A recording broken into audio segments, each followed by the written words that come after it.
Hey guys, what's going on? It's 21 Maxwell here, and welcome to episode 21 of the Red Bull Leipzig Challenge. As you know, guys, we cannot go up. We're going to be in the Bundesliga 2 next season. The one game we played since the last time was the game against Allen. We won 2-1. Dominic Aduro came into the side for Sadi Yanko and the injured Teagle as well. Jorge Teagle was injured, so he came in. Stephen O'Donnell came in. He opened the scoring. Vincenzo Grifo with a free kick, wonderful free kick, made it 1-1. I thought, oh no, we're going to draw. Before a wee bit of mistake at the back from Hubner, let in Thiago Rockenbach, the substitute, and he blasted it home to give us the 3 points. As I say, the situation in the league championship is 1860 Munich are up as champions. The best we can do is either hope for a miracle, a 4-goal swing to catch up on Hertha, but also defend off Bochum and St. Pauli to remain at least 7th. We'll play the game, then we'll do a quick review of the season, just seeing who's up, who's down in various leagues and that. Just got to see if everybody's fit. Let's see if we got Teagle back. Teagle's still injured. Sadi Yanko's back, we'll put him on the bench instead of Bronze. Same team for the last game, they played well. We're at home, so we'll attack. And we're up against, we're up against a Bielefeld side that's 10th place. So they'll be looking to consolidate that position. Say they can't get any higher, but I'm sure there's a lot of teams just below them try to catch up and take over. So I say hopefully we can finish this season positive note, good victory, send the fans home happy, and just try and finish as high as possible, because there is a considerable bit of prize money for positions. I think the difference between 6th and 9th was like £1 million. Which could be one guy's wages for the year, you know. But that's a good start. Aduro into Jesse Lingard, great ball. Fran breaks the offside trap, slots it home, and 8 minutes in, it's Leipzig 1, Bielefeld 0. So if we can keep this up and pray for a Hertha Berlin defeat, we could get that magic 6th place. And that is an absolute joke there, guys. What has happened there? Kloss just scored anyway. That just looks like a complete mix-up at the back. It's a throw-in from Stuart Bannigan. Villers runs away from it, keeps running for some reason, puts Kloss through and goal, and that's just schoolboy defending. And that could be the end of Villers' career, you know. I could actually just release him on that. His contract's up, there's a lot of players' contracts up, and they will not be, their futures won't be decided until the end of the season, once we see who could make the top tier and who couldn't, because I'm really going to try and plan for a team that goes up, and not only goes up next season, but survives quite easily. You know, at least not getting up this year means we would have went straight back down, I think. So it gives me that extra year preparation, but this is disappointing so far. 2-1 down, Kloss scoring again. I'm going to change it to counter.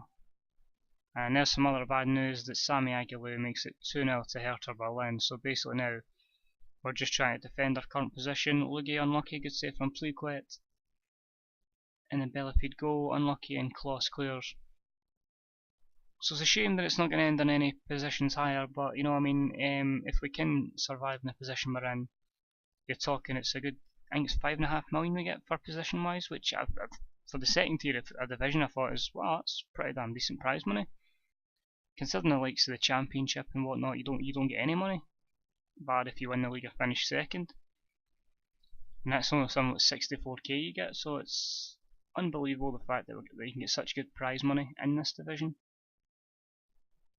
And it makes me think once we get to Bundesliga we can start building an infrastructure, getting a new, well I don't know if the stadium's going to be a problem, but get the training facilities up and get the youth facilities up and just start investing in youth. There's a lot of good youth players that I'd love to bring up, but there's a rule in the Bundesliga where you can't play them until they turn 17, unfortunately.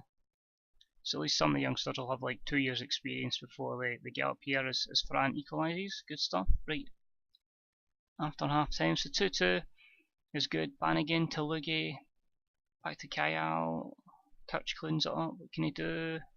Good ball to Aduro, Lingard, oh he's hit the post, it was a good save as well by the keeper. Good play there.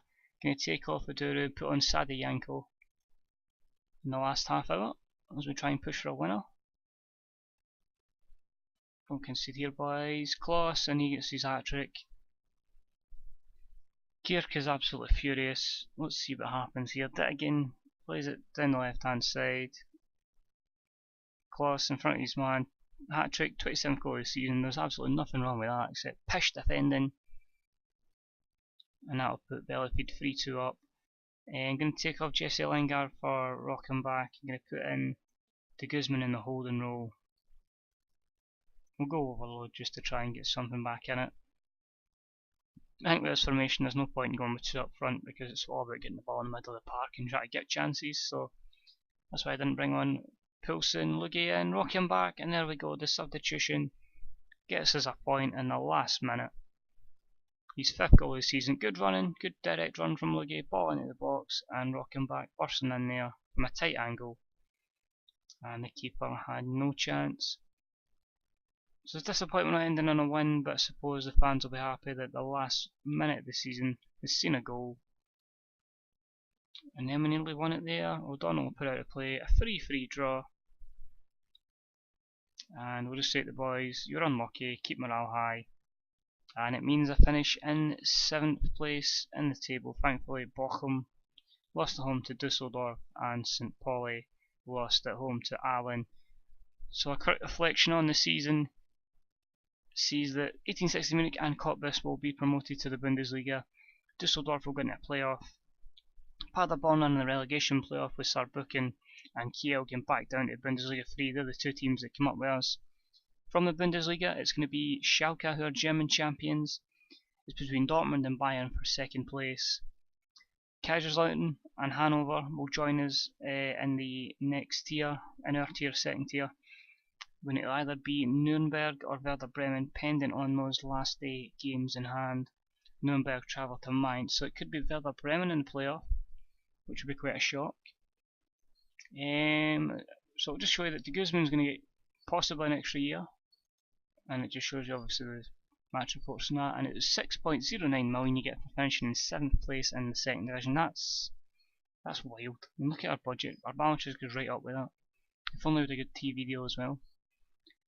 So as I say, player of the year this year, if we go to our stats, selection info, it says the best player is Jesse Lingard, followed by Daniel Fran. You could probably agree with that. Lingard's just been really good, especially the last couple of weeks. He's really come onto form. I mean, 8.1 in the last 5 games has been outstanding. 7 assists, 4 player of the matches, 2 penalties, 10 goals in 25 games. So hopefully he's going to kick on and fulfill that 5-star potential at this level, which will probably maybe a 3-4-star player when we get to the Bundesliga. But I mean, he's good, and hopefully we can eventually get that value up a bit more and cash in on him. Daniel Fran, again 21 goals in 32 games, 2 penalties, 5 assists, 5 player matches, not bad for a target man. Actually did a hell of a lot better in the Bundesliga 2 than he did in Bundesliga 1. Bundesliga 3, sorry. And it's just mental to think that he's come up with that team all the way from the regional north and then the northeast. That's mental. So he's made a good career there, and he's really coming on to form, hopefully. Amazing if we could get him a good run of goal scoring in the Bundesliga as well. So that's it, guys. I say, when they go to contracts, there's a lot of people at contract, their futures will be decided, and we could probably half the size of the squad. A lot of these players as well could go. Lewis will probably go, Valeri as well, if we can get him off the wage bill. That's 20k right there. And hopefully next season we can improve on from the 7th place finish that we have. So just 7 points off the promotion playoff, 8 points away from actually being promoted, and just the 12 points off being champion. So not bad for a first season in Bundesliga 2, although with the wages you'd expect us to try and go back to back. But I feel long term we should be okay. So until then, guys, this was 21 Maxwell. Thank you for the end of season 2, and I'll see you again for a new season, season 3, and hopefully we can push for that league championship. Bye bye.